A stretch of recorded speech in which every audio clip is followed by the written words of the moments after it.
Bonjour, c'est Ursule encore. On est le 13 mai 2022. Alors je viens sonner la trompette aujourd'hui encore et je viens proclamer le retour de notre Seigneur Jésus-Christ. Amen et Alléluia. Alors, Dieu a-t-il une alliance avec nous? Amen. Dieu, le créateur de l'univers, a-t-il une alliance avec toi ou bien a-t-il une alliance avec moi? Peu importe que nous soyons israélites ou pas, est-ce que Dieu a une alliance avec nous? C'est la question que nous devons nous poser. Parce que il est important que tu le saches afin de pouvoir faire un pas supplémentaire dans ta relation avec Dieu. Alors, lisons ce que nous dit Daniel 12, le verset 1. Daniel 12 nous dit, « En ce temps-là se lèvera Michaël, le grand chef, le défenseur des enfants de ton peuple, et ce sera une époque de détresse telle qu'il n'y aura point eu de semblable depuis que les nations existent, jusqu'à notre époque, jusqu'à cette époque, pardon. En ce temps-là, ceux de ton peuple qui seront trouvés inscrits dans le livre seront sauvés. Plusieurs de ceux qui dorment dans la poussière de la terre se réveilleront, les uns pour la vie éternelle et les autres pour l'opprobre, pour la honte éternelle. Ceux qui auront été intelligents brilleront comme la splendeur du ciel, et ceux qui auront enseigné la justice à la multitude brilleront comme les étoiles du ciel, brilleront comme les étoiles à toujours et à perpétuité. Toi, Daniel, tiens secrète ces paroles, scelle le livre jusqu'au temps de la fin, plusieurs le liront et la connaissance augmentera. On est arrivé dans ce temps de la fin. Et déjà même, le Seigneur avait commencé à révéler ce qu'il a dit à Daniel, comment il s'appelle, à Jean, l'apôtre Jean, il nous a donné l'Apocalypse. Et on sait aussi qu'il y a d'autres prophètes qui ont déjà aussi, qui ont un peu reçu de plus, comme Esdras, comme Ézéchiel, dont c'est-à-dire que chacun a reçu comme un développement un peu plus sur ce que Daniel a reçu, si bien qu'aujourd'hui, on est rempli de connaissances et on sait qu'on est dans ce temps de la fin. Mais quand on lit Daniel 12, il nous dit que dans le temps de la fin, va se lever Michael, le grand défenseur des enfants de ton peuple. Daniel, il est de quel peuple? Il est le peuple hébraïque. Il était israélien. Alors, Michael va se lever. Alors, qui est Michael? Certains disent c'est un ange, d'autres disent que non, ce n'est pas un ange, c'est une personne. On ne sait pas. Moi, je ne sais pas qui est Michael, ok? Je préfère vous dire la vérité. Mais quand on lit ici, on sait qu'il n'y a qu'un ange de Dieu qui va se lever et défendre les enfants de Dieu partout où ils se trouvent. Parce que la terre n'est qu'un grain de sable pour un ange. Amen. Alors, Dieu a une alliance ici avec tous ceux-là qui se réclament de Daniel. Que tu sois israélite de naissance, avec le sang d'Abraham ou pas, Dieu te dit que Michaël va te défendre. Ça, c'est une alliance ou pas? C'est une alliance. Il te l'a promis. Il a fait alliance. Il te dit, en ce temps de la fin-là, va se lever Michaël. On est dans le temps de la fin. Donc, Michaël, il est debout pour défendre les enfants du peuple de Daniel. Maintenant, la question est celle-ci. Est-ce que toi, tu fais partie? Est-ce que tu te sens même concerné? Ou bien, est-ce que tu es tombé dans le piège mis en place par l'ennemi et puis il faut diviser pour mieux régner? Alors, ils ont divisé la planète. Alors, quand tu veux lire un passage, on te dit non, non, ça ne te regarde pas, ça c'est pour les Israélites. Tu veux lire ici, on dit non, non, ça c'est pas pour toi, c'est pour les catholiques. Tu veux lire, on dit oh non, non, cette Bible-là, c'est pour telle personne. Ils ont balkanisé, divisé, tout a été divisé en petits morceaux. Si bien que tu ne sais pas où te tenir. Bonjour, c'est Ursule encore. On est le 15 mars 2022. Alors, je viens sur la trompette aujourd'hui encore. Et je viens proclamer le retour de notre Seigneur Jésus-Christ. Soyons tous bénis. Amen. Et que sa grâce repose sur chacun d'entre nous. Alléluia. Alors, extrême vigilance. Amen. C'est de ça que je viens parler aujourd'hui. Extrême vigilance. Alors, il y a plusieurs qui sont contents dans certains endroits de la terre. Il y avait d'autres qui étaient déjà contents un certain temps en Angleterre. Alors, ça jubile. Les gens sont contents parce qu'ils ont l'impression que quelque chose leur a été remise. Ils ont l'impression qu'ils ont acquis quelque chose, une certaine liberté. Ils ont l'impression qu'ils sortent enfin de la prison parce que un certain temps, ils étaient obligés de mettre quelque chose sur le visage. Et là, subitement, on leur dit, vous êtes libres. Et les gens sont contents. Mais d'où nous vient la liberté? C'est qui est l'auteur de notre liberté? C'est qui? Alors regardons ce que notre Seigneur nous dit dans Jean 8, le verset 32, si j'ai bonne mémoire. Jean 8, le verset 32, ça dit ceci. Excusez-moi. Vous connaîtrez la vérité et la vérité vous affranchira. Être affranchi, c'est être libre.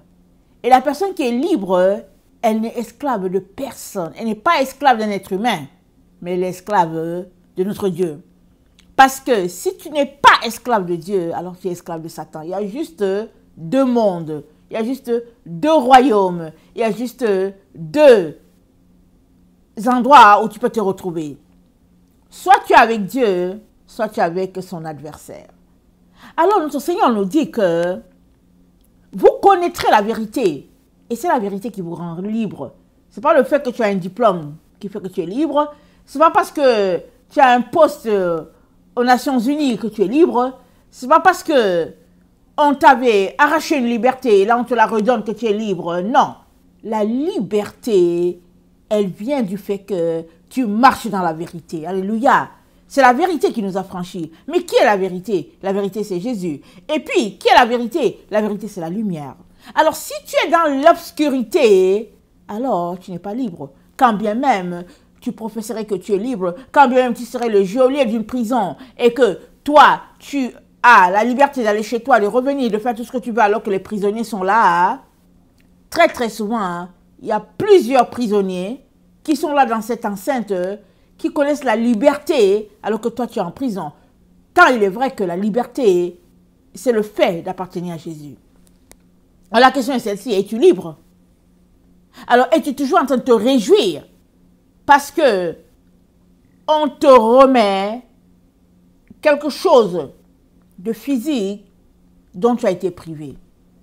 Est-ce que c'est là pour toi la liberté? Parce que nous sommes dans un temps où le Père nous dit d'être extrêmement vigilant. Parce que ce que le monde appelle liberté, ce n'est pas ce que Dieu appelle liberté. Les valeurs du monde, ce n'est pas les valeurs de notre Dieu. Et le Seigneur nous dit que pendant que les gens sont en joie, nous, on doit pleurer. On doit pleurer. Et pendant que nous, on sera dans la joie, c'est eux qui vont pleurer. Mais là où ils sont dans la joie, nous, on doit être en train de pleurer, chercher la face de Dieu, supplier. C'est ça qu'on doit être. Parce que on n'a pas les mêmes valeurs. Alors, il est très important que nous sortions de la confusion. Rappelons-nous, quand, il y a quelque temps, l'humanité était forcée de s'habiller comme un médecin, il y avait la confusion à plusieurs esprits, surtout l'esprit des enfants. Parce que l'enfant ne comprenait pas que, bon, voilà, subitement, papa se masque. Papa se masque parce qu'il doit aller quelque part. L'enfant ne comprend pas. Un enfant de 2-3 ans, il regarde ça et se dit, mais qu'est-ce qui se passe? On a l'impression qu'on est dans une salle de théâtre. Alors, il y a les enfants qui prennent plaisir à cela. Ils veulent aussi avoir leur part et tout et tout. Mais c'est comme si, finalement, le monde était devenu un jeu. Alors que, dans la réalité, qu'est-ce que Jésus-Christ nous dit? Il nous dit d'être sérieux en tout temps. Il nous dit d'éviter les plaisanteries, d'éviter les situations de confusion. Alors, ce truc-là sur le visage, c'était une confusion pas à peu près. Vraiment, un temps de confusion terrible.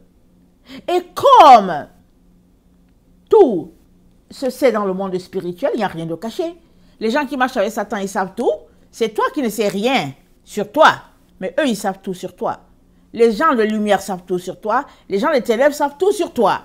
Tu es le seul qui a besoin de te découvrir.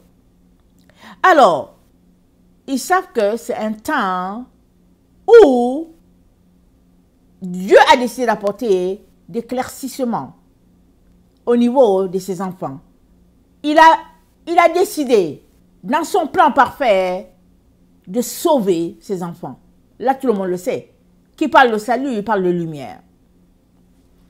Dans Ésaïe 25, Dieu nous dit, l'Éternel des armées prépare à tous, l'Éternel des armées prépare à tous les peuples sur cette montagne un festin de mets succulents, un festin de vin doux, un festin de vin vieux, de mets succulents, plein de moelle, de vin vieux, clarifié.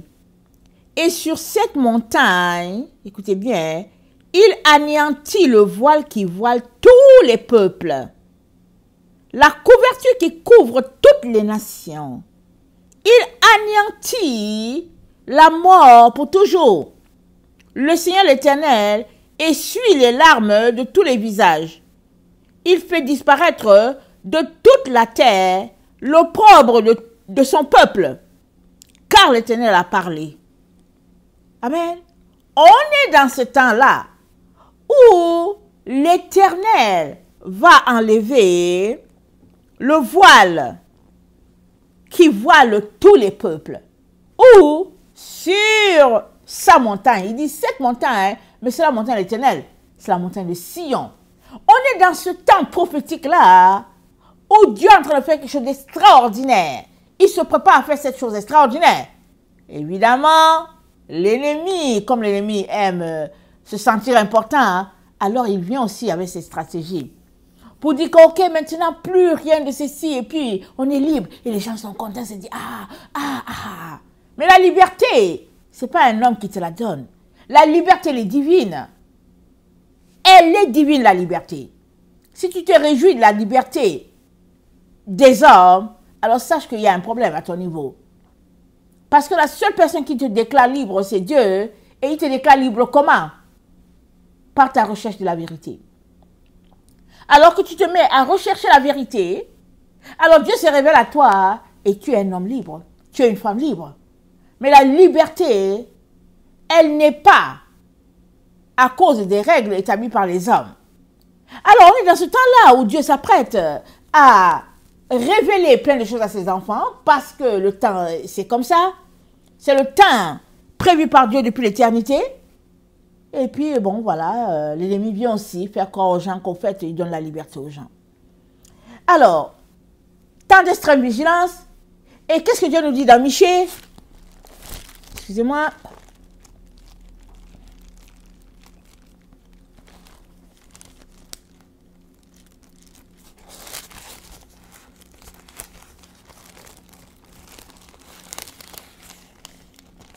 Dans Michée 6, notre Dieu nous dit, écoutez ce que dit l'Éternel, lève-toi, plaide devant les montagnes et que les collines entendent ta voix.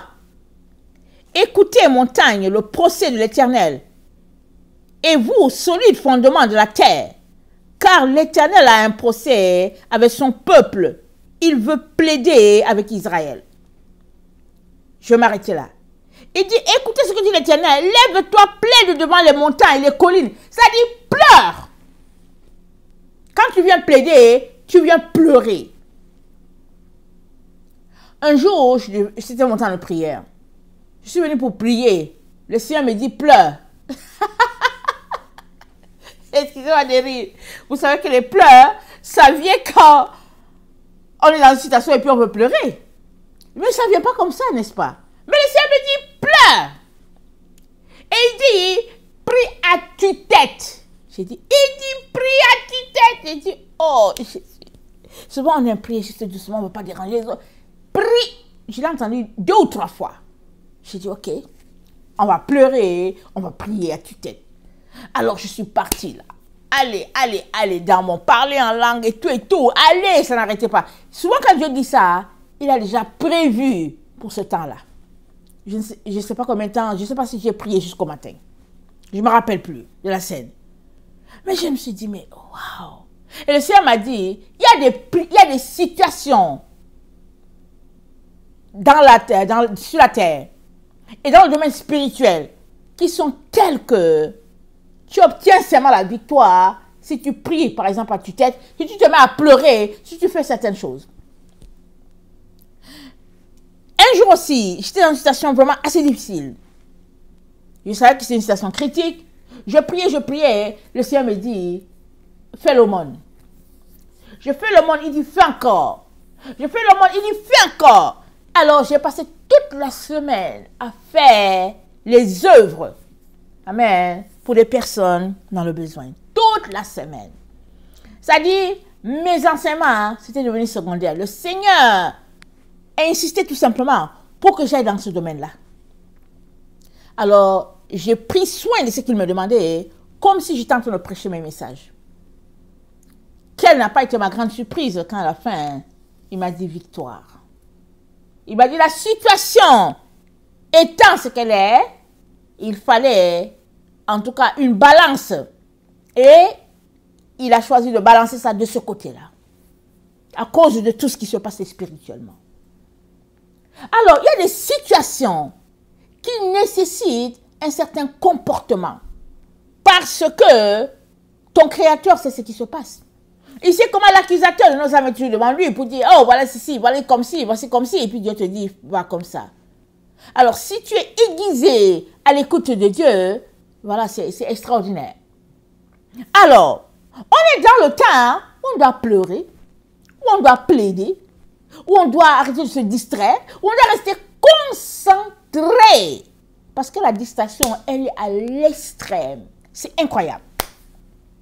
Quand je viens prier là, mes pensées vont en tout cas 1000 à l'heure, gauche à droite. Je dis, Jésus, c'est quoi ça? Jésus, viens à mon secours. Jésus, viens à mon secours. Alors, les forces du mal sont déchaînées pour distraire le peuple de Dieu.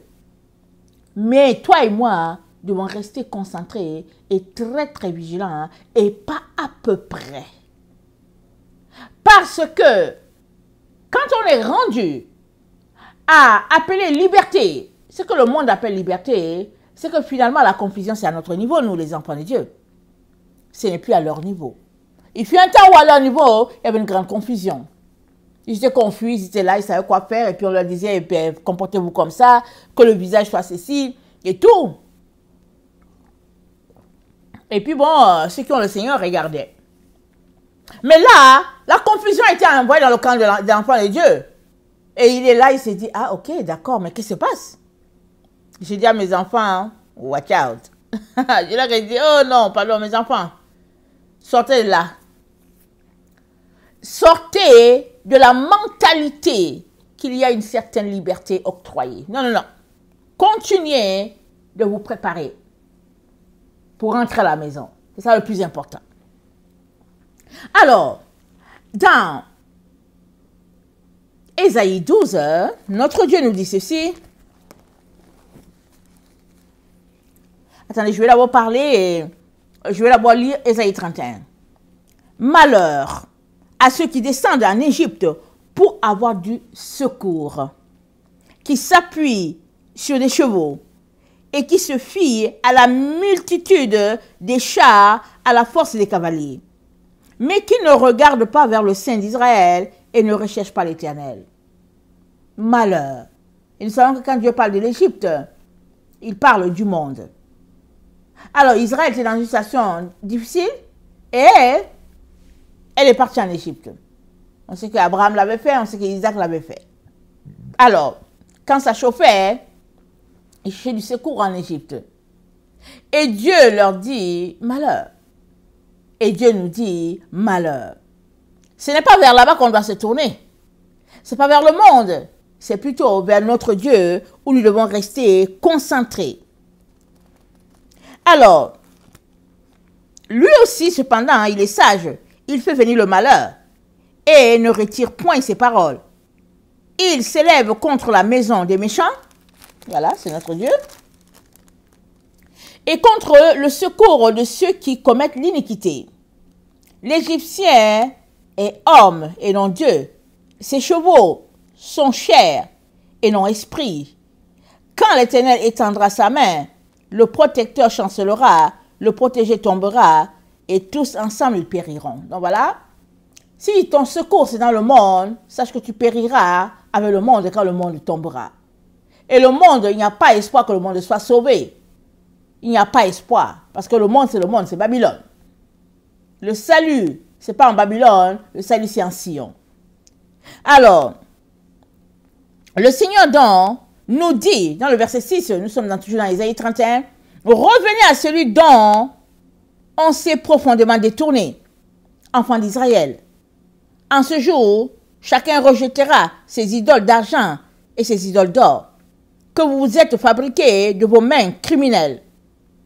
Revenez à l'Éternel, c'est le temps de retourner à l'Éternel.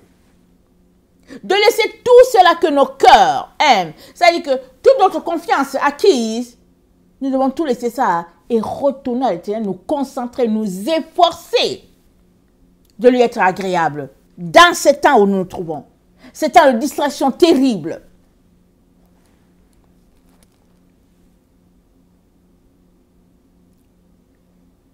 Dans Ésaïe 33, il est dit ceci, le verset 5.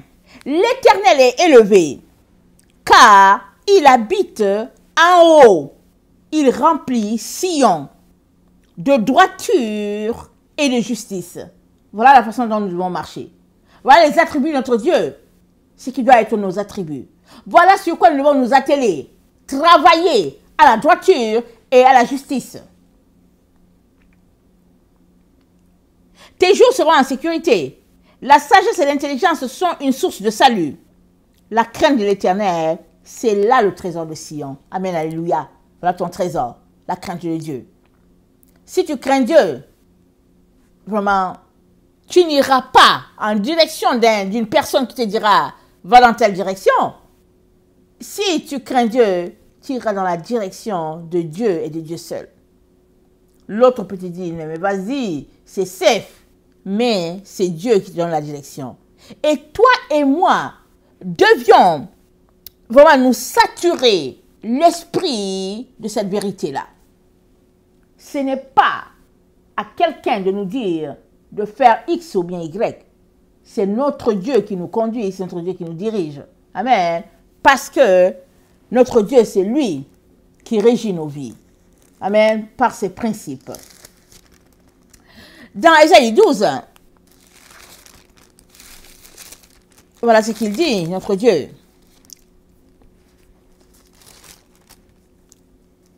Tu diras en ce jour, je te loue, ô Éternel, car tu as été irrité contre moi, ta colère s'est apaisée et tu m'as consolé.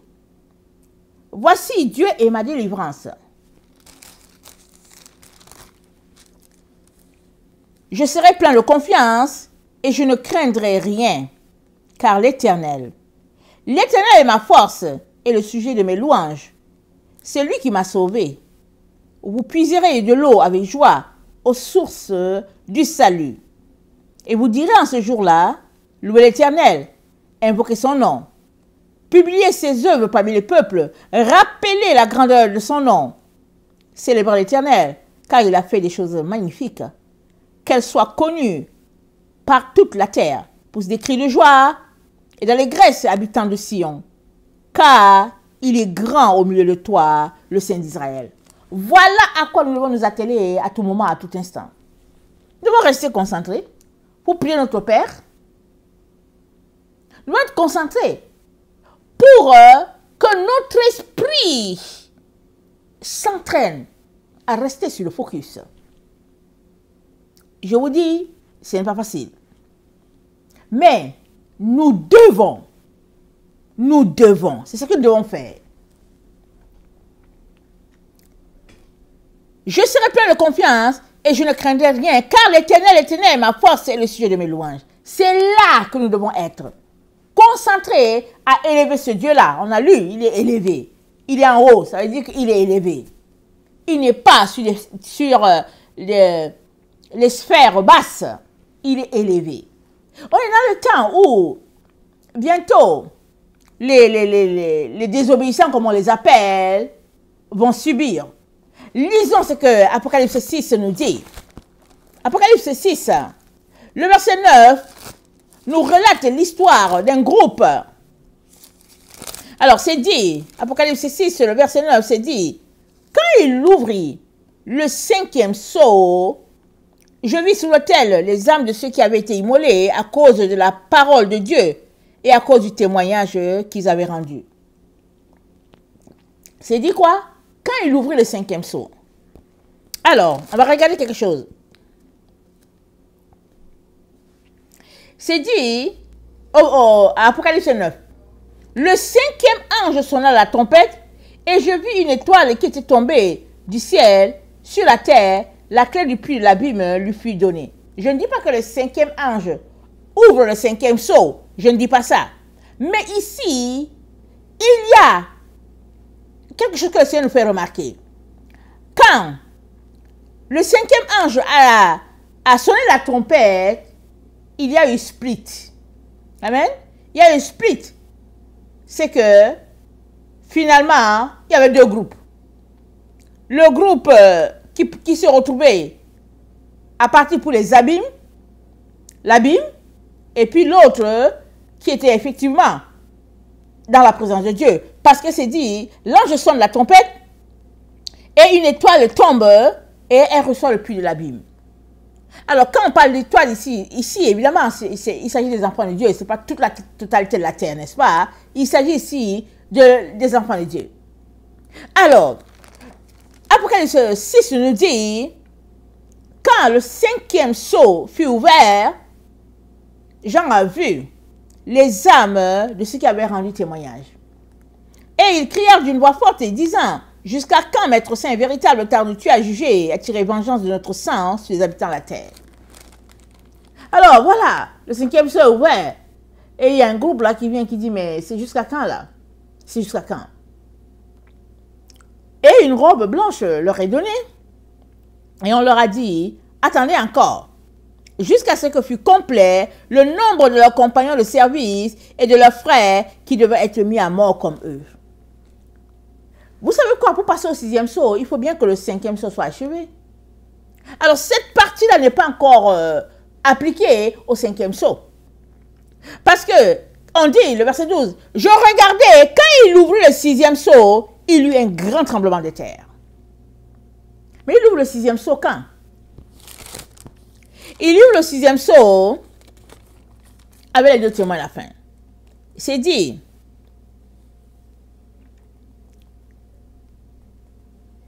le verset 15, le 7e ange sonna la trompette et il y eut dans le ciel de fortes voix qui disaient, le royaume du monde est remis. Au 7e, quand le 7e ange est actif, le royaume de Dieu est remis à notre Dieu. Alors, on parle d'abord du 5e sceau qui est en train d'être finalisé, comme on vient de le lire. Et au 6e sceau, c'est là que le soleil devient rouge comme le crin, et les étoiles tombent, et donc voilà tout ce qui se passe. Et l'ennemi nous dit, c'est la liberté. Il dit, c'est le temps d'aller relaxer un peu. C'est le temps d'apprécier son visage enfin. C'est ça qu'il dit. Mais au fait, c'est une joie pour toi parce que tu les écoutais. C'est ça, tu les écoutais. Alors, tu attendais qu'ils te disent, va à gauche ou à droite. Fais 1, 2, 3 ou 4, ou bien fais 1 et puis 9. Et puis, voilà. Mais si tu étais la personne qui marchait parce que l'Esprit de Dieu te dirige, alors, qu'il y ait 4 étoffes sur ta tête ou bien 10, ça ne change rien. Ça ne change rien. Tu marches seulement parce que le Saint-Esprit t'a dit, allez, mets l'étoffe sur la tête, tu mets l'étoffe sur tes cheveux et tu continues.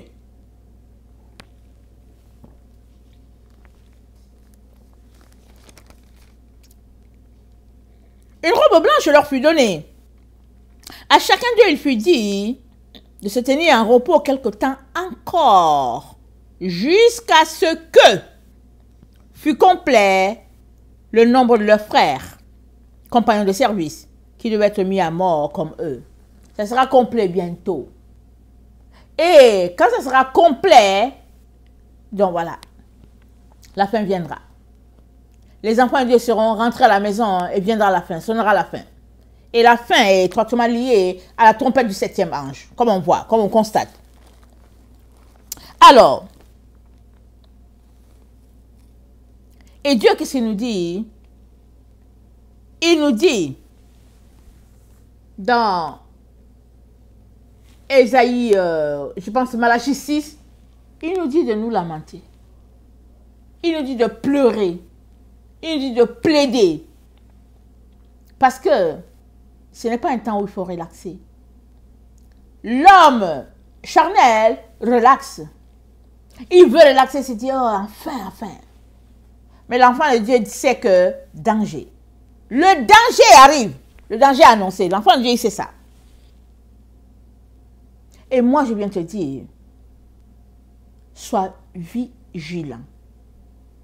Sors d'attendre qu'un être humain te dise quoi faire. Développe ta relation de manière à ce que ce soit Dieu seul qui te dise quoi faire. De telle sorte que si le monde dit que c'est à gauche et que tu entends une voix qui te dise c'est à droite, vas-y seulement à droite. Parce que tu as entendu la voix divine.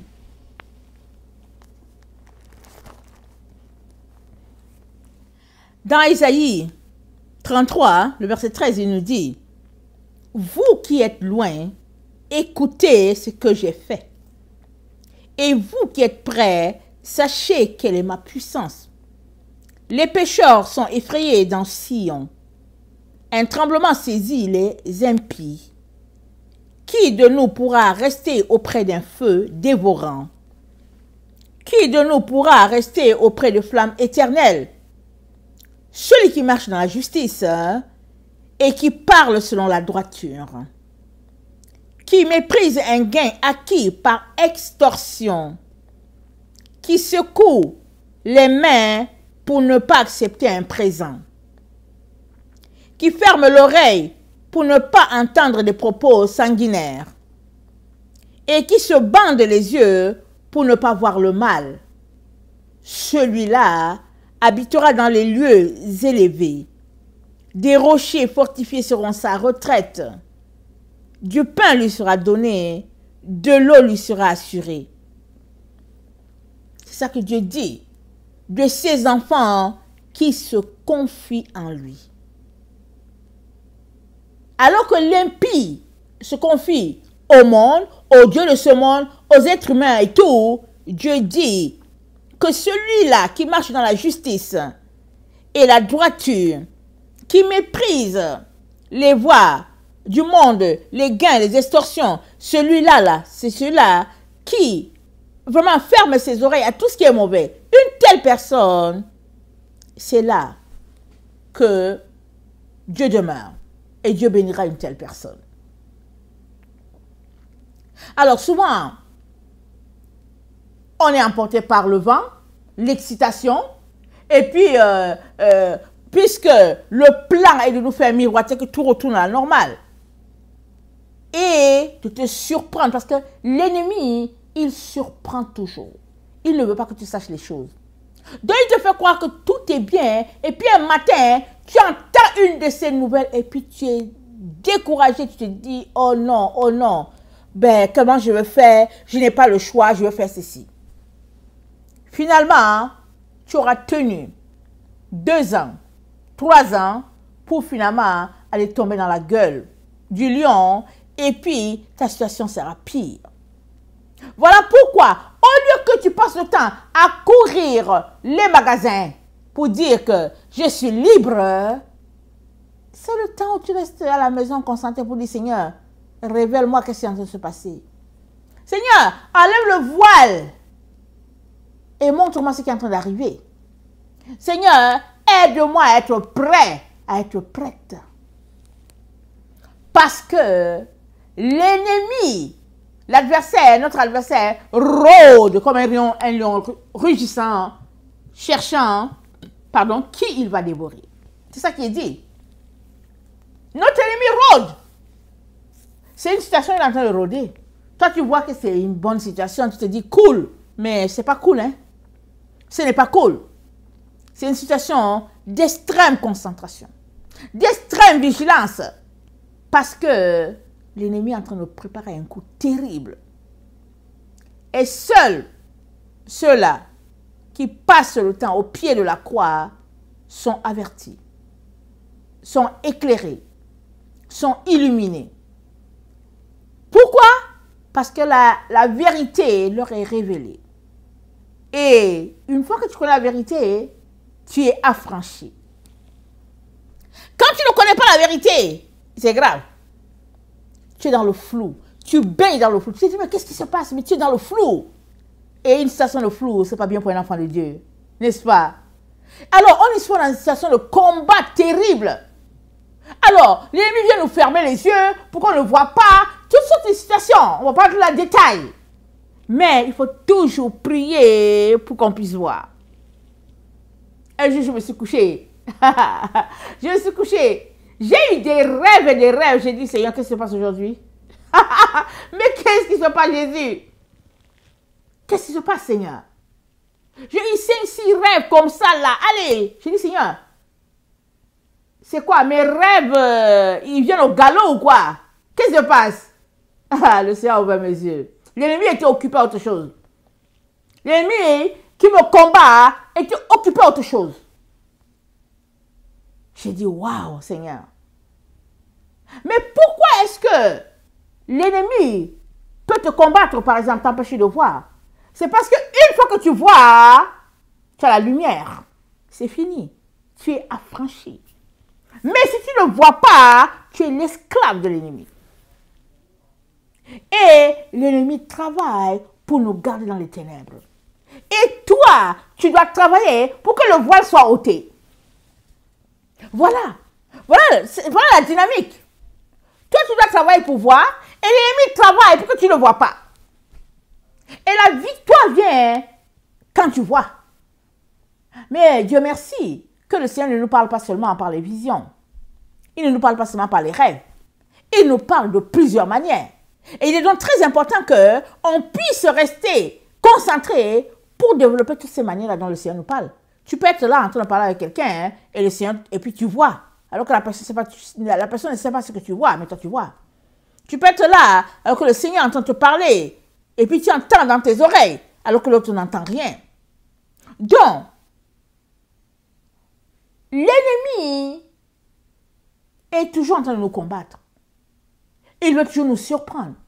Il veut nous empêcher de voir ce qu'il trame. Mais Dieu, de la délivrance, veut que toi tu vois. Il veut toujours que tu vois. C'est ça être affranchi.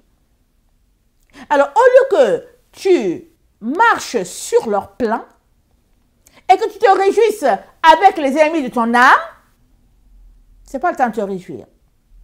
C'est le temps d'être concentré pour dire, Seigneur, enlève mes écailles.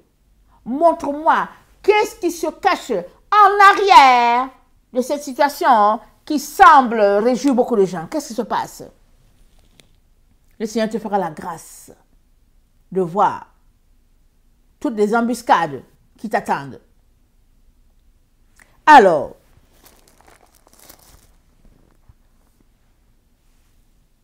que le nom de notre Dieu soit loué, qu'il soit béni dans notre quotidien. Il est important que nous puissions mettre en place une stratégie pour rester concentrés. Et je sais que notre Père, beaucoup de gens le laissent de côté. C'est comme si c'est une prière vraiment de récitation, mais je ne sais pas quoi faire, je ne sais pas quoi dire. Mais notre Père, c'est une prière tellement puissante. Tellement puissante. D'abord, c'est Jésus-Christ qui nous l'a appris. Ses disciples lui demandent, apprends-nous à prier. Il leur dit, notre Père qui est aux cieux, que ton nom soit sanctifié. Voilà la prière qu'il leur a appris.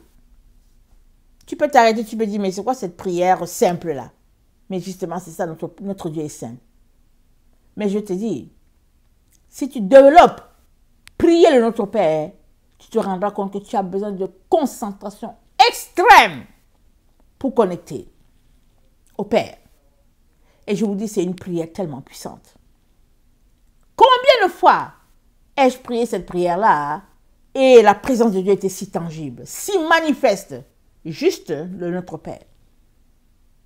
Alors, tu peux juste te mettre à prier le Notre Père et faire avec juste notre Père, faire 3 heures en train de prier notre Père. Tu peux juste faire ça. Notre Père, c'est juste que tu plonges un regard et tu seras étonné de tout ce qu'il y a de profond là-dedans. Mais c'est à toi de prendre au sérieux ce que Dieu t'a donné. Dieu t'a donné notre Père. Et il te demande de prier sans cesse. Que le nom de notre Dieu soit béni, béni dans ta vie. Et je viens t'encourager à ne pas te laisser distraire. Du tout, du tout. Au contraire. Au contraire. Soyez bénis. Je vous aime beaucoup et Dieu davantage. Maranatha, Jésus revient. Amen et amen. Alléluia. Bonjour, c'est Ursule encore. On est le 15 mars 2022. Alors, je viens sur la trompette aujourd'hui encore. Et je viens proclamer le retour de notre Seigneur Jésus-Christ. Soyons tous bénis. Amen. Et que sa grâce repose sur chacun d'entre nous. Alléluia. Alors, extrême vigilance. Amen. C'est de ça que je viens parler aujourd'hui. Extrême vigilance. Alors, il y a plusieurs qui sont contents dans certains endroits de la terre. Il y avait d'autres qui étaient déjà contents un certain temps en Angleterre. Alors, ça jubile. Les gens sont contents parce qu'ils ont l'impression que quelque chose leur a été remise. Ils ont l'impression qu'ils ont acquis quelque chose, une certaine liberté.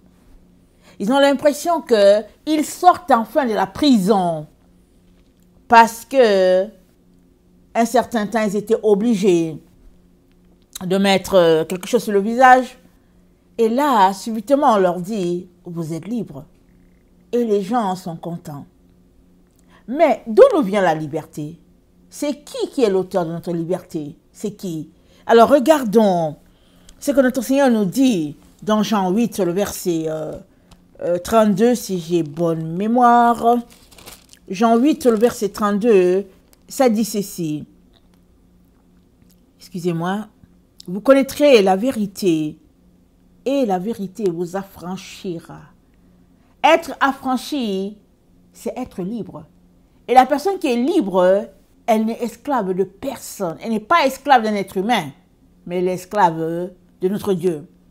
Parce que si tu n'es pas esclave de Dieu, alors tu es esclave de Satan. Il y a juste 2 mondes. Il y a juste 2 royaumes. Il y a juste 2 endroits où tu peux te retrouver. Soit tu es avec Dieu, soit tu es avec son adversaire. Alors notre Seigneur nous dit que vous connaîtrez la vérité. Et c'est la vérité qui vous rend libre. Ce n'est pas le fait que tu as un diplôme qui fait que tu es libre. Ce n'est pas parce que tu as un poste aux Nations Unies que tu es libre. Ce n'est pas parce que on t'avait arraché une liberté et là on te la redonne que tu es libre. Non. La liberté, elle vient du fait que tu marches dans la vérité. Alléluia. C'est la vérité qui nous a franchis. Mais qui est la vérité? La vérité, c'est Jésus. Et puis, qui est la vérité? La vérité, c'est la lumière. Alors, si tu es dans l'obscurité, alors tu n'es pas libre. Quand bien même tu professerais que tu es libre, quand bien même tu serais le geôlier d'une prison et que toi, tu as la liberté d'aller chez toi, de revenir, de faire tout ce que tu veux alors que les prisonniers sont là, très très souvent, il y a plusieurs prisonniers qui sont là dans cette enceinte, qui connaissent la liberté alors que toi tu es en prison. Quand il est vrai que la liberté, c'est le fait d'appartenir à Jésus. Alors la question est celle-ci, es-tu libre? Alors es-tu toujours en train de te réjouir parce que on te remet quelque chose de physique dont tu as été privé? Est-ce que c'est là pour toi la liberté? Parce que nous sommes dans un temps où le Père nous dit d'être extrêmement vigilant. Parce que ce que le monde appelle liberté, ce n'est pas ce que Dieu appelle liberté. Les valeurs du monde, ce n'est pas les valeurs de notre Dieu. Et le Seigneur nous dit que pendant que les gens sont en joie, nous, on doit pleurer. On doit pleurer. Et pendant que nous, on sera dans la joie, ceux qui vont pleurer. Mais là où ils sont dans la joie, nous, on doit être en train de pleurer, chercher la face de Dieu, supplier. C'est ça qu'on doit être. Parce que on n'a pas les mêmes valeurs.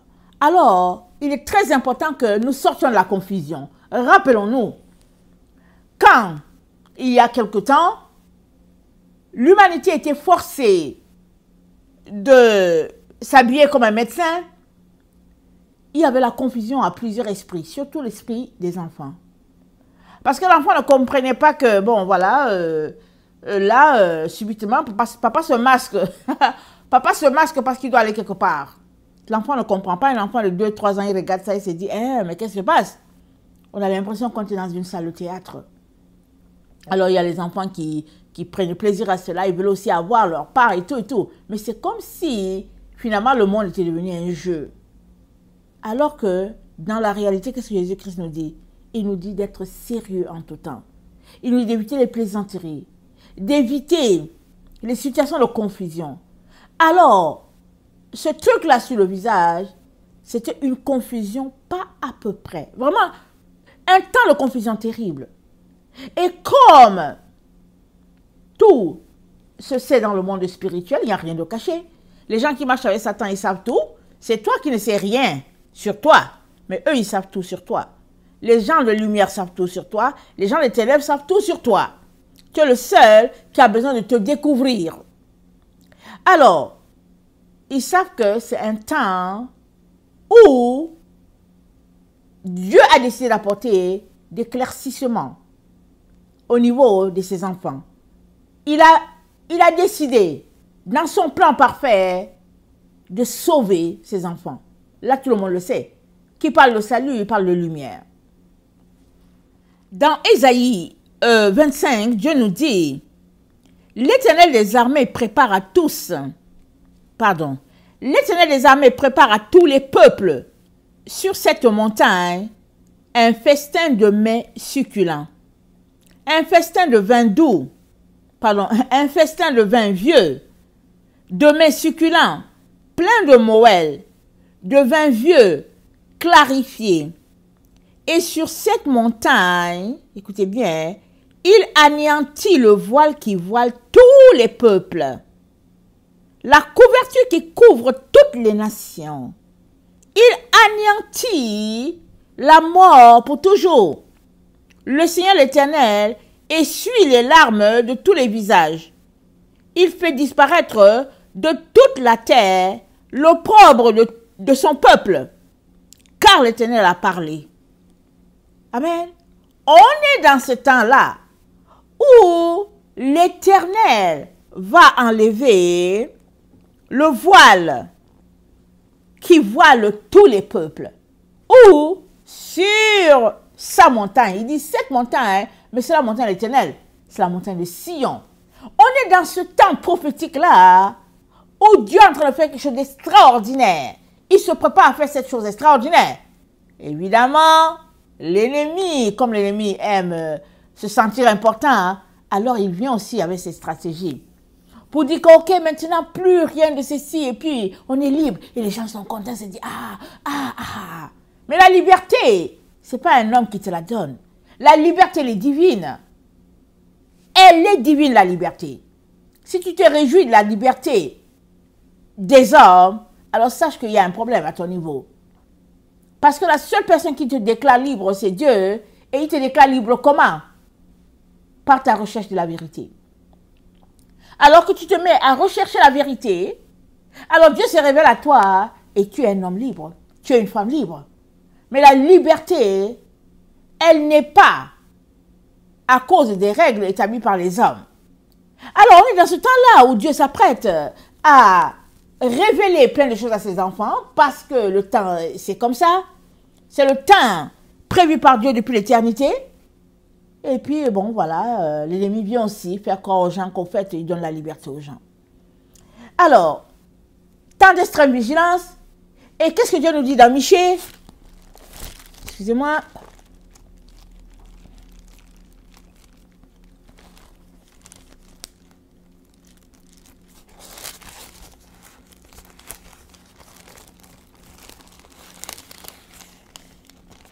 dans Michée 6, notre Dieu nous dit, écoutez ce que dit l'Éternel, lève-toi, plaide devant les montagnes et que les collines entendent ta voix.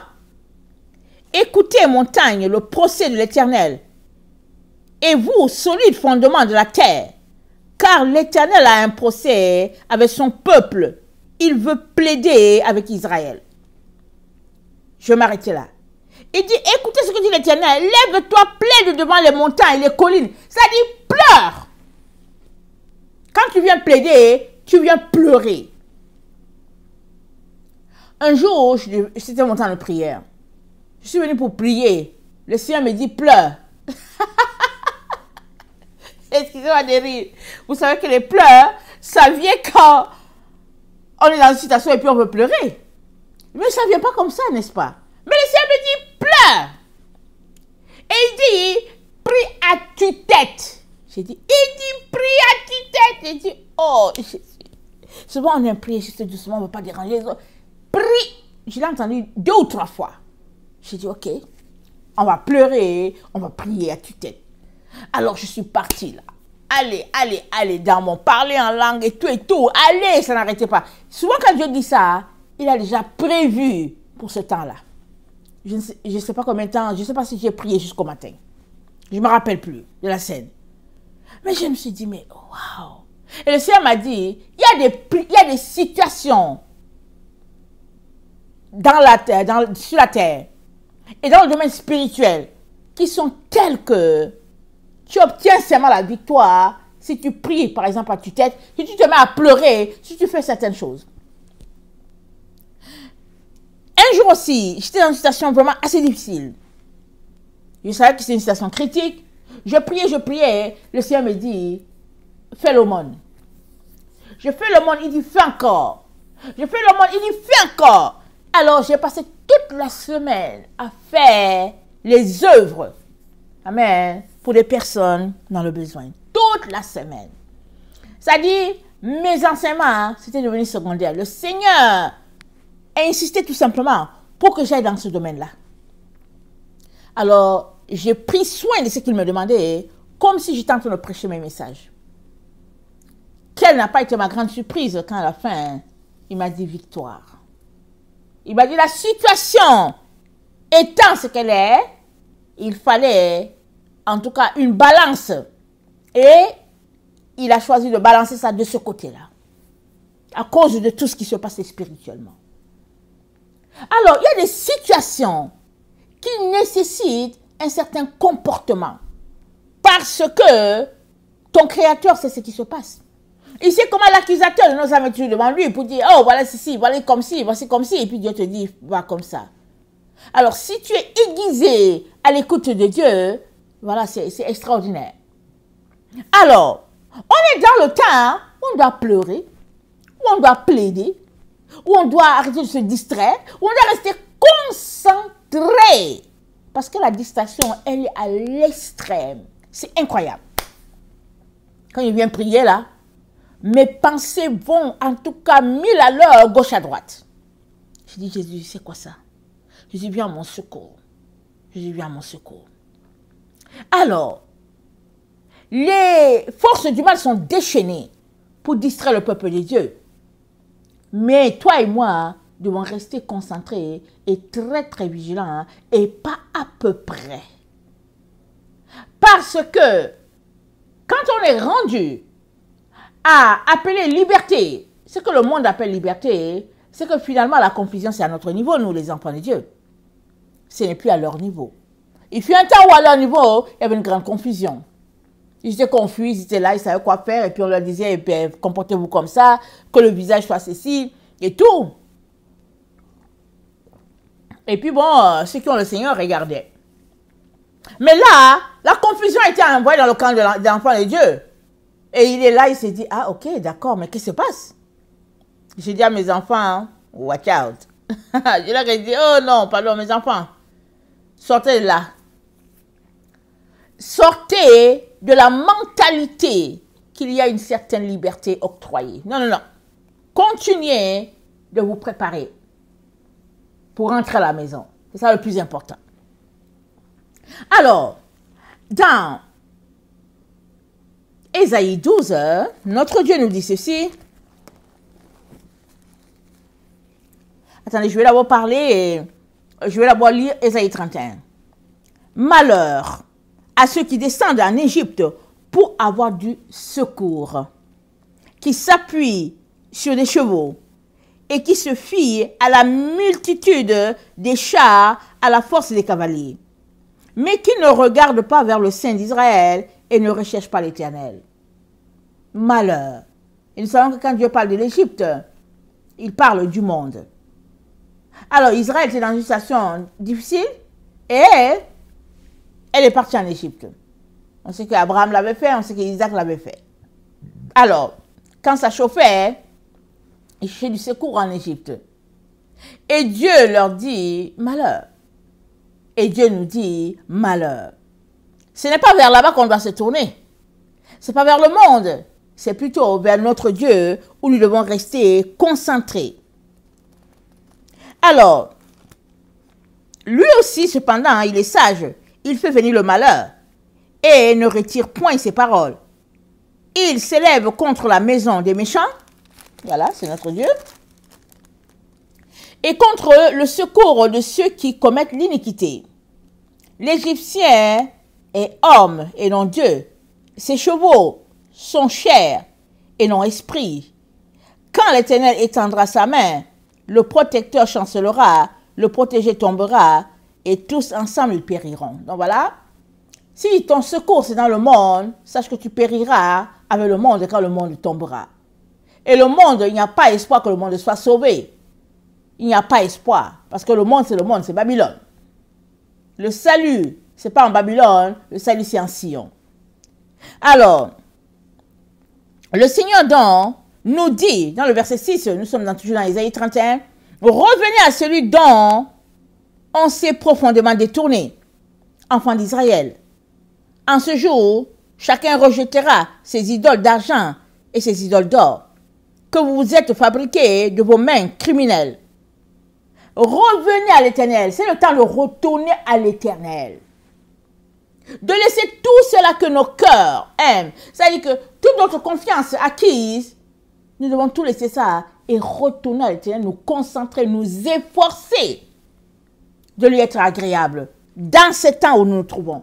C'est temps de distraction terrible.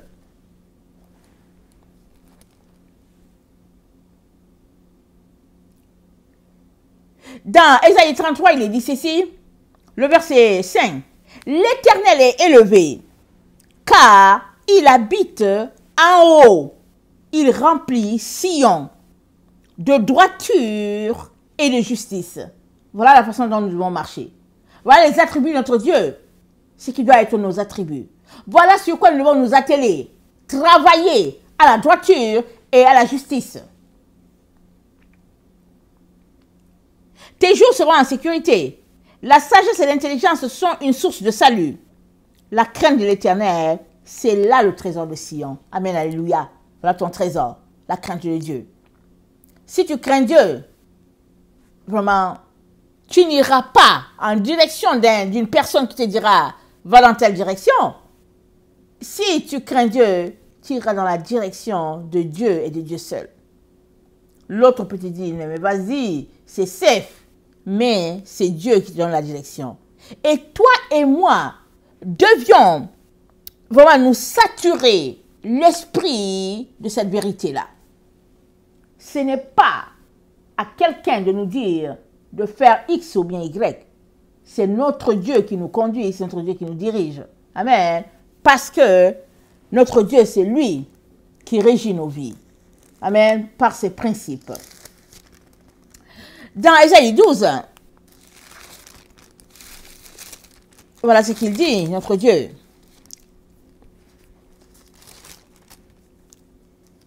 Tu diras en ce jour, je te loue, Éternel, car tu as été irrité contre moi, ta colère s'est apaisée et tu m'as consolé. Voici Dieu est ma délivrance. Je serai plein de confiance et je ne craindrai rien, car l'Éternel est ma force et le sujet de mes louanges. C'est lui qui m'a sauvé. Vous puiserez de l'eau avec joie aux sources du salut. Et vous direz en ce jour-là, louez l'Éternel, invoquez son nom, publiez ses œuvres parmi les peuples, rappelez la grandeur de son nom. Célébrez l'Éternel, car il a fait des choses magnifiques. Qu'elles soient connues par toute la terre. Pousse des cris de joie et d'allégresse, habitants de Sion, car il est grand au milieu de toi, le Saint d'Israël. Voilà à quoi nous devons nous atteler à tout moment, à tout instant. Nous devons rester concentrés pour prier notre Père. Nous devons être concentrés pour que notre esprit s'entraîne à rester sur le focus. Je vous dis, ce n'est pas facile. Mais nous devons, c'est ce que nous devons faire. Je serai plein de confiance et je ne craindrai rien, car l'Éternel est ma force et le sujet de mes louanges. C'est là que nous devons être. Concentrés à élever ce Dieu-là. On a lu, il est élevé. Il est en haut, ça veut dire qu'il est élevé. Il n'est pas sur les sphères basses. Il est élevé. On est dans le temps où, bientôt, les désobéissants, comme on les appelle, vont subir. Lisons ce que Apocalypse 6 nous dit.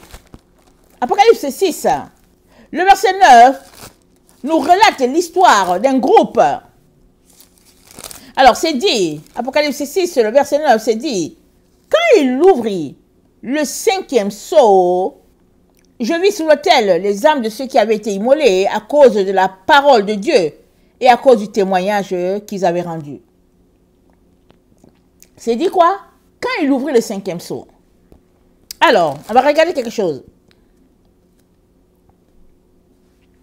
C'est dit, à Apocalypse 9, le 5e ange sonna la trompette et je vis une étoile qui était tombée du ciel sur la terre. La clé du puits de l'abîme lui fut donnée. Je ne dis pas que le 5e ange ouvre le 5e sceau. Je ne dis pas ça. Mais ici, il y a quelque chose que le Seigneur nous fait remarquer. Quand le 5e ange a sonné la trompette, il y a eu split. Amen. Il y a eu split. C'est que, finalement, il y avait deux groupes. Le groupe qui se retrouvait à partir pour les abîmes, l'abîme, et puis l'autre qui était effectivement dans la présence de Dieu. Parce que c'est dit, l'ange sonne la trompette et une étoile tombe et elle reçoit le puits de l'abîme. Alors, quand on parle d'étoiles ici évidemment, il s'agit des enfants de Dieu. Ce n'est pas toute la totalité de la terre, n'est-ce pas? Il s'agit ici des enfants de Dieu. Alors, Apocalypse 6 nous dit, quand le 5e sceau fut ouvert, Jean a vu les âmes de ceux qui avaient rendu témoignage. Et ils crièrent d'une voix forte et disant, jusqu'à quand, Maître Saint, véritable tardes-tu à juger et à tirer vengeance de notre sang sur les habitants de la terre? Alors voilà, le 5e sceau est ouvert. Et il y a un groupe là qui vient qui dit, mais c'est jusqu'à quand là? C'est jusqu'à quand? Et une robe blanche leur est donnée. Et on leur a dit, attendez encore, jusqu'à ce que fût complet le nombre de leurs compagnons de service et de leurs frères qui devaient être mis à mort comme eux. Vous savez quoi, pour passer au 6e sceau, il faut bien que le 5e sceau soit achevé. Alors cette partie-là n'est pas encore appliquée au 5e sceau. Parce que, on dit, le verset 12, je regardais, quand il ouvrit le 6e sceau, il y eut un grand tremblement de terre. Mais il ouvre le 6e sceau quand? Il ouvre le 6e sceau avec les deux témoins à la fin. C'est dit,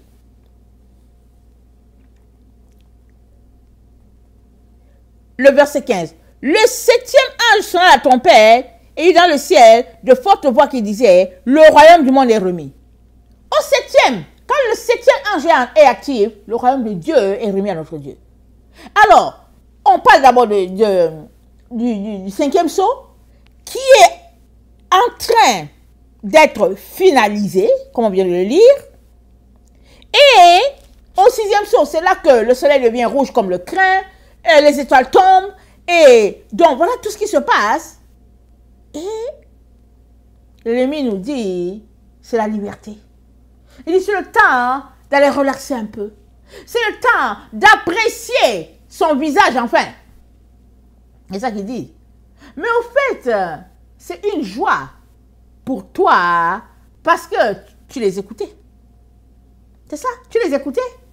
Alors, tu attendais qu'ils te disent, va à gauche ou à droite. Fais 1, 2, 3 ou 4, ou bien fais 1 et puis 9. Et puis, voilà.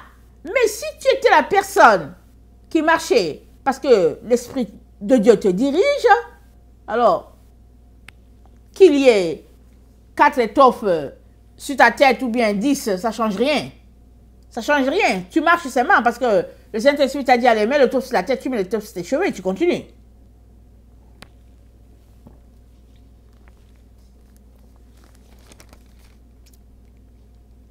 Une robe blanche leur fut donnée. À chacun d'eux, il fut dit de se tenir en repos quelque temps encore, jusqu'à ce que fût complet le nombre de leurs frères, compagnons de service, qui devaient être mis à mort comme eux. Ça sera complet bientôt. Et quand ça sera complet, donc voilà, la fin viendra. Les enfants de Dieu seront rentrés à la maison et viendra la fin, sonnera la fin. Et la fin est étroitement liée à la trompette du 7e ange, comme on voit, comme on constate. Alors, et Dieu, qu'est-ce qu'il nous dit? Il nous dit, dans Ésaïe, je pense Malachie 6, il nous dit de nous lamenter. Il nous dit de pleurer. Il nous dit de plaider. Parce que ce n'est pas un temps où il faut relaxer. L'homme charnel relaxe. Il veut relaxer, se dire, oh, enfin.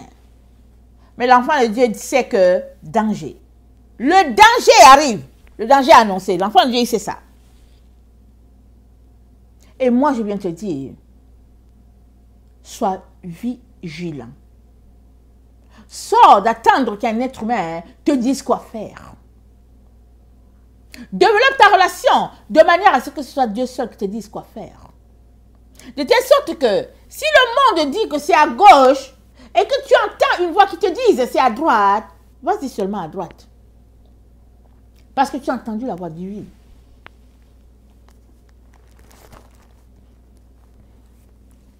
Dans Ésaïe 33, le verset 13, il nous dit, « Vous qui êtes loin, écoutez ce que j'ai fait. Et vous qui êtes près, sachez quelle est ma puissance. Les pécheurs sont effrayés dans Sion. Un tremblement saisit les impies. Qui de nous pourra rester auprès d'un feu dévorant? Qui de nous pourra rester auprès de flammes éternelles? Celui qui marche dans la justice et qui parle selon la droiture, qui méprise un gain acquis par extorsion, qui secoue les mains pour ne pas accepter un présent, qui ferme l'oreille pour ne pas entendre des propos sanguinaires, et qui se bande les yeux pour ne pas voir le mal. Celui-là habitera dans les lieux élevés. Des rochers fortifiés seront sa retraite. Du pain lui sera donné, de l'eau lui sera assurée. C'est ça que Dieu dit de ses enfants qui se confient en lui. Alors que l'impie se confie au monde, au Dieu de ce monde, aux êtres humains et tout, Dieu dit que celui-là qui marche dans la justice et la droiture, qui méprise les voies du monde, les gains, les extorsions, celui-là, c'est celui-là qui vraiment ferme ses oreilles à tout ce qui est mauvais. Une telle personne, c'est là que Dieu demeure et Dieu bénira une telle personne. Alors souvent, on est emporté par le vent, l'excitation, et puis, puisque le plan est de nous faire miroiter que tout retourne à la normale, et de te surprendre, parce que l'ennemi, il surprend toujours.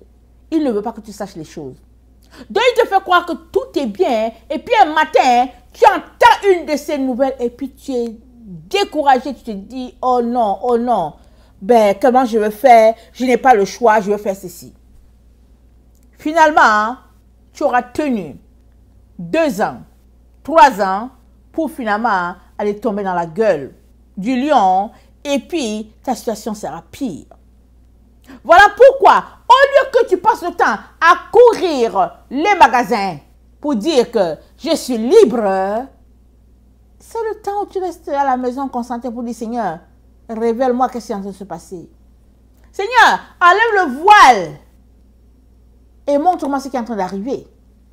Seigneur, aide-moi à être prêt, à être prête. Parce que l'ennemi, l'adversaire, notre adversaire, rôde comme un lion rugissant, cherchant, qui il va dévorer. C'est ça qui est dit. Notre ennemi rôde. C'est une situation, il est en train de rôder. Toi, tu vois que c'est une bonne situation, tu te dis cool, mais c'est pas cool, hein. Ce n'est pas cool. C'est une situation d'extrême concentration, d'extrême vigilance, parce que l'ennemi est en train de préparer un coup terrible. Et seuls ceux-là qui passent le temps au pied de la croix sont avertis, sont éclairés, sont illuminés. Pourquoi? Parce que la vérité leur est révélée. Et une fois que tu connais la vérité, tu es affranchi. Quand tu ne connais pas la vérité, c'est grave. Tu es dans le flou. Tu baignes dans le flou. Tu te dis, mais qu'est-ce qui se passe? Mais tu es dans le flou. Et une situation de flou, ce n'est pas bien pour un enfant de Dieu. N'est-ce pas? Alors, on est souvent dans une situation de combat terrible. Alors, l'ennemi vient nous fermer les yeux pour qu'on ne voit pas toutes sortes de situations. On ne va pas tout la détail. Mais il faut toujours prier pour qu'on puisse voir. Un jour, je me suis couchée. Je me suis couchée. J'ai eu des rêves et des rêves. J'ai dit, Seigneur, qu'est-ce qui se passe aujourd'hui? Mais qu'est-ce qui se passe, Jésus? Qu'est-ce qui se passe, Seigneur? J'ai eu 5-6 rêves comme ça, là. Allez, j'ai dit, Seigneur, c'est quoi? Mes rêves, ils viennent au galop ou quoi? Qu'est-ce qui se passe? Le Seigneur a ouvert mes yeux. L'ennemi était occupé à autre chose. L'ennemi qui me combat était occupé à autre chose. J'ai dit, waouh, Seigneur. Mais pourquoi est-ce que l'ennemi peut te combattre, par exemple, t'empêcher de voir? C'est parce qu'une fois que tu vois, tu as la lumière. C'est fini. Tu es affranchi. Mais si tu ne vois pas, tu es l'esclave de l'ennemi. Et l'ennemi travaille pour nous garder dans les ténèbres. Et toi, tu dois travailler pour que le voile soit ôté. Voilà. Voilà la dynamique. Toi, tu dois travailler pour voir, et l'ennemi travaille pour que tu ne vois pas. Et la victoire vient quand tu vois. Mais Dieu merci que le Seigneur ne nous parle pas seulement par les visions. Il ne nous parle pas seulement par les rêves. Il nous parle de plusieurs manières. Et il est donc très important qu'on puisse rester concentré pour développer toutes ces manières-là dont le Seigneur nous parle. Tu peux être là en train de parler avec quelqu'un, hein, et puis tu vois. Alors que la personne ne sait pas ce que tu vois, mais toi tu vois. Tu peux être là alors que le Seigneur est en train de te parler, et puis tu entends dans tes oreilles, alors que l'autre n'entend rien. Donc, l'ennemi est toujours en train de nous combattre. Il veut toujours nous surprendre. Il veut nous empêcher de voir ce qu'il trame. Mais Dieu, de la délivrance, veut que toi tu vois. Il veut toujours que tu vois. C'est ça, être affranchi. Alors, au lieu que tu marches sur leur plan et que tu te réjouisses avec les ennemis de ton âme, ce n'est pas le temps de te réjouir. C'est le temps d'être concentré pour dire, Seigneur, enlève mes écailles. montre-moi qu'est-ce qui se cache en arrière de cette situation qui semble réjouir beaucoup de gens. Qu'est-ce qui se passe? Le Seigneur te fera la grâce de voir toutes les embuscades qui t'attendent. Alors,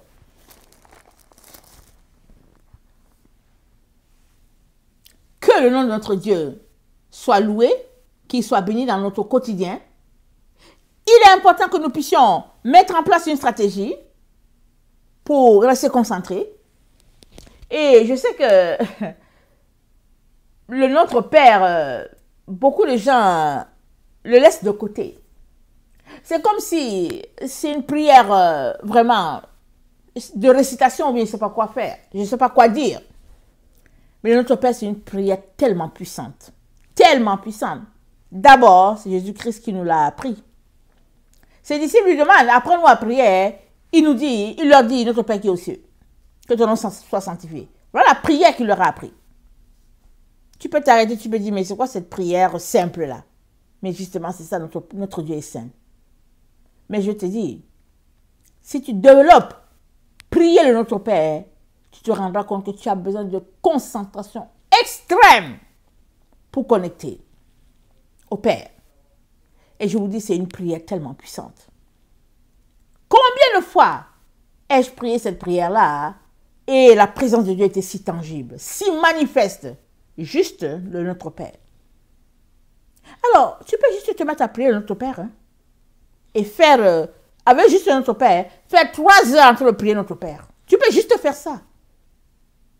Le Notre Père, c'est juste que tu plonges un regard et tu seras étonné de tout ce qu'il y a de profond là-dedans. Mais c'est à toi de prendre au sérieux ce que Dieu t'a donné. Dieu t'a donné Notre Père. Et il te demande de prier sans cesse. Que le nom de notre Dieu soit béni, béni dans ta vie. Et je viens t'encourager à ne pas te laisser distraire. Du tout, du tout. Au contraire. Au contraire. Soyez bénis. Je vous aime beaucoup et Dieu davantage. Maranatha, Jésus revient. Amen et amen. Alléluia. Il dit, assemblez-moi mon peuple, ceux-là qui ont une alliance avec moi. Assemblez. Donc, ce n'est pas nos cadeaux qu'il veut. Ce n'est pas l'argent qu'il veut que tu donnes aux autres et puis il va t'aimer plus. Non! En premier, il veut ton cœur. Et là où est ton trésor, là sera ton cœur. Tu aimes l'autre en fonction de ton amour pour Dieu, au fait. Tu aimes tellement, tellement Dieu que tout ce que tu as, tu donnes parce que tu aimes Dieu. C'est tout. Dieu ne veut pas tes affaires, il ne veut pas tes tapis ou bien je ne sais pas quoi, là. C'est pas ça qu'il veut. Mais il veut juste te montrer que si tu es accro à l'argent, c'est parce que ton cœur est encore à l'argent. Alors il vient te parler de Lévi, un peu comme quand le diable est venu le voir. Dieu a dit, est-ce que tu as vu mon serviteur Job? Est-ce que tu as vu Job?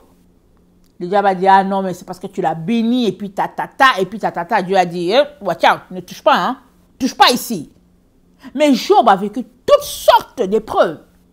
Il est resté accro à Dieu. Et c'est ça que Dieu attend de chacun d'entre nous. Il a une alliance avec toi, mon frère. Si tu dis que tu es son enfant, Dieu sait qu'il a une alliance avec toi. Mais toi, est-ce que tu sais que tu as une alliance avec Dieu?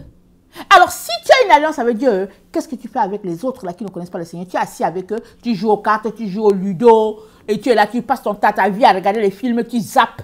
Tu es dans les films pornographiques, et puis tu t'habilles comme une prostituée, comme un prostitué. Tu es là, tu passes ta vie à porter des poids, et puis tu gonfles ton buste. Tout ce que tu fais, ça n'a rien à voir avec ce que Dieu t'a dit. Ça a juste à voir avec ce que les gens t'ont dit.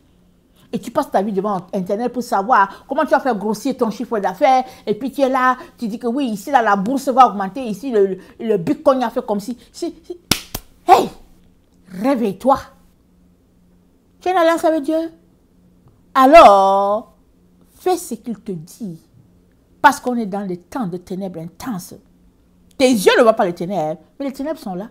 Ils sont épais. Seuls ceux-là qui s'approchent de Dieu savent que la lumière est par ici. Pourquoi? Parce que Dieu leur communique le chemin de lumière. Il leur dit, passe par là.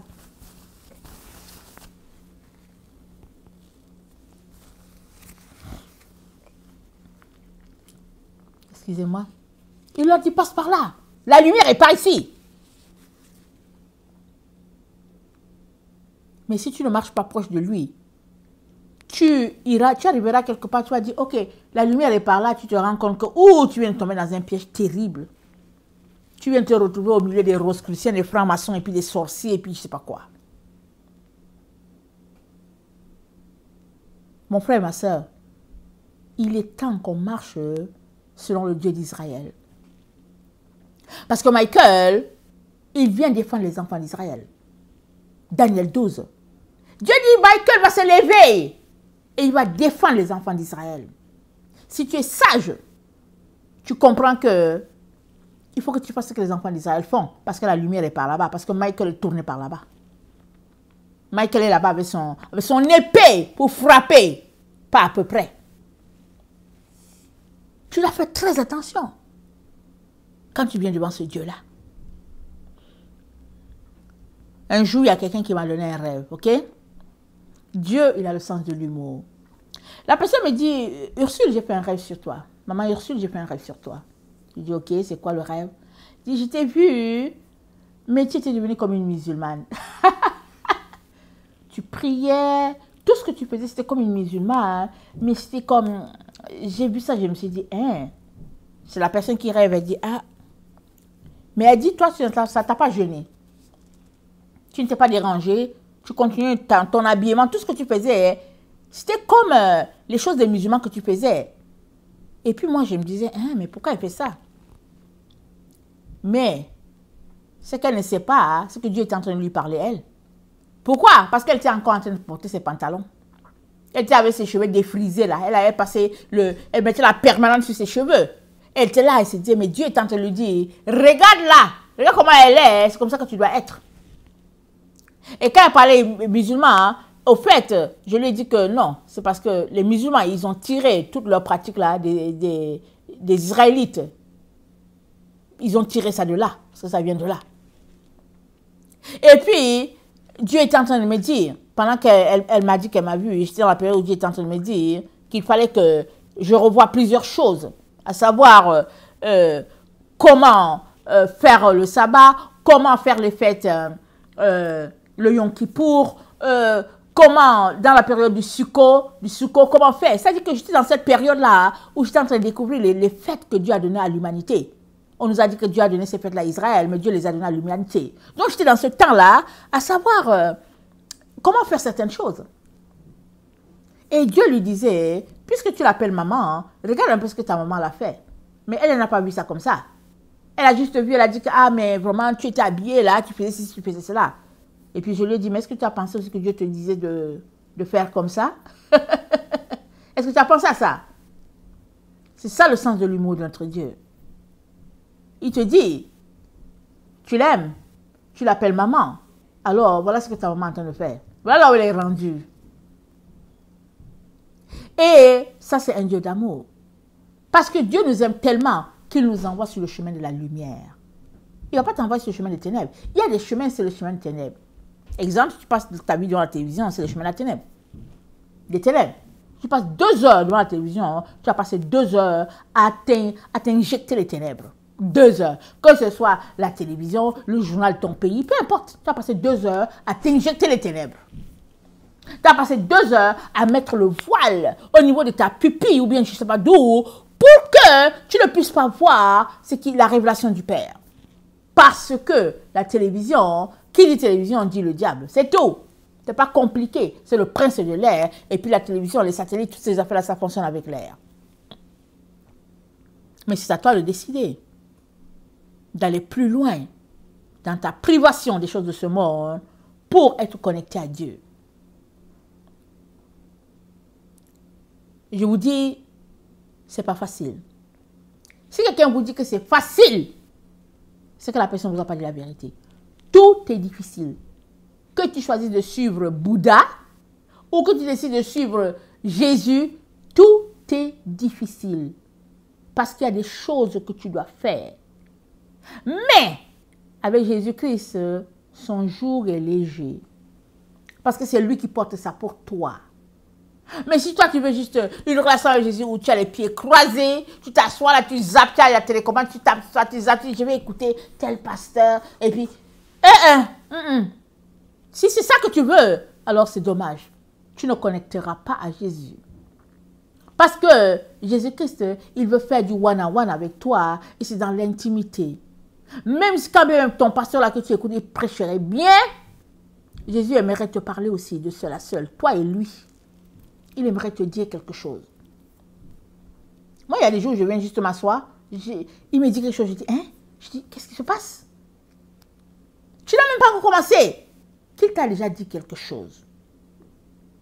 Et il donne la direction à votre temps de prière. Mais il faut que tu veuilles. Il faut que tu te prives. Il faut que tu viennes. Sinon, il t'a déjà tout donné. Approchez-vous de Dieu, a dit Jacques. Il s'approchera de vous. Mais pourquoi? Parce qu'il s'est déjà approché de nous. Sur la croix, il a tout donné. Il s'est vidé. Le voile s'est déchiré du haut en bas. Pour faire la séparation entre le saint et puis le très saint. Tout a été fait. Tout nous a été donné. Tout. Sur un plateau d'or. Et le plateau d'or n'était rien que ce bois sur lequel notre Seigneur a été cloué. Un bois extraordinaire. Souffrance de notre Seigneur, mais délivrance pour toi et moi, pour que nous soyons les enfants de lumière. Mais, est-ce que tu veux vraiment être enfant de lumière? Est-ce que tu veux laisser les choses du monde et te tourner vers Jésus? Il y a des enfants de Dieu, ils veulent juste qu'on les regarde. Tu t'arrêtes, tu te dis, mais qu'est-ce qu'il veut qu'on regarde sur lui? Qu'est-ce qu'elle veut qu'on regarde sur elle? Ils sont là, ils veulent prêcher, mais ils veulent qu'on les regarde. Et après, on dit, ah non, mais tu sais quoi, ils prêchent bien. Hein? Et puis, tu sais quoi, en tout cas, ce qu'elle dit, tu sais comment elle est habillée. Oh non, mais tu as vu ses chaussures. N'importe quoi.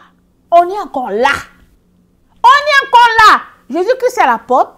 C'est lui qui est mort et c'est quelqu'un d'autre qui est là, qui prend toute la gloire. Toute la gloire. Je suis désolée, mon frère, ma soeur, si c'est là que tu es encore. On n'est plus là. On est dans le temps où il faut pleurer. Parce que, est-ce que tu as la force là, si demain on vient, on te dit que tous ceux-là qui ne sont pas allés faire ceci, faire cela, voilà leur place, on va les envoyer au bûcher. Comment seras-tu? Quand on va t'appeler pour te faire passer par le même sort que Shadrach, Meshach et Abednego, que diras-tu? Ou bien, si on te jetait dans la gueule des lions, comme on a fait à Daniel, tu dirais que, oh non, pardon, ou bien tu dirais, ok, allons-y. Qu'est-ce que tu dirais? Mais il faut que tu te prépares.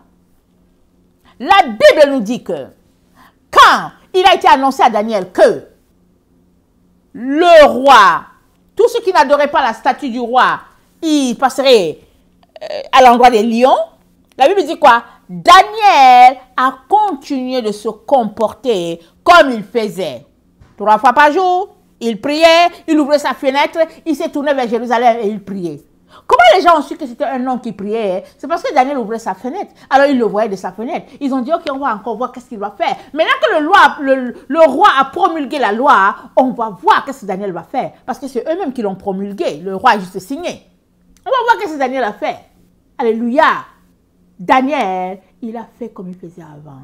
Alléluia. Il ne s'est pas gêné. Il ne s'est pas gêné. Et à la fin de cette épreuve, Daniel est passé à une position encore plus grande. Tu ne veux pas souffrir pour Dieu? Réfléchis bien, tu ne veux pas souffrir pour lui? Alors, pourquoi veux-tu qu'il puisse te donner plus? Il t'a déjà tout donné. Son sang qui a coulé là, qui lave toute la terre jusqu'au-dessus là. Le sang, il fait le tour du monde. Il fait le tour, le sang de Jésus continue de le laver. Il y en a. Jésus a déjà tout donné. Pour que tu sois lavé complètement. Et tu joues avec cela. Malheur à qui s'amuse alors que il sait ce que ça a coûté à notre Dieu de voir son fils mourir sur le bois. Malheur. Alors, Dieu est en train d'assembler la terre. Il dit, rassemblez-moi mes fidèles qui ont fait alliance avec moi par le sacrifice. Le psaume 50, verset 5. Et les cieux publieront sa justice, car c'est Dieu qui est juge.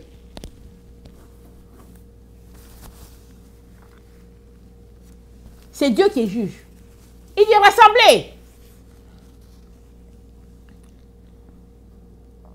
Ceux-là qui ont une alliance avec moi. Pas tout le monde, mais ceux qui ont une alliance avec moi. Donc tu es convoqué.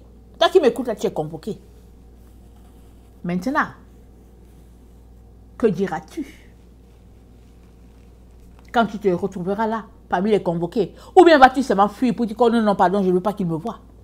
Parce que je ne suis pas prêt. Mais Dieu convoque toute la terre. Ça veut dire que ce n'est pas toi qui décides. Mais quand la convocation va venir là, que voici le jour tant attendu, le jour où Dieu va déployer toute sa gloire, ce jour-là, seras-tu prêt? C'est de ça qu'il est question. Je viens nous encourager à nous ressaisir, à sortir de nos leurres et à venir devant ce Dieu-là, nous humilier, demander pardon. Seigneur, fais-moi grâce. Seigneur, fais-moi grâce. Seigneur, laisse-moi entrer, je t'en supplie. Fais-moi grâce. Venons pleurer. Venons crier. Venons prier à tue-tête devant Dieu pour dire, Seigneur, fais-moi grâce. Fais-moi grâce, Seigneur. Et aide-moi à prier aussi pour les autres. Que le Seigneur bénisse sa parole. Je vous aime beaucoup. Et Dieu davantage. Maranatha, Jésus revient. Amen et amen.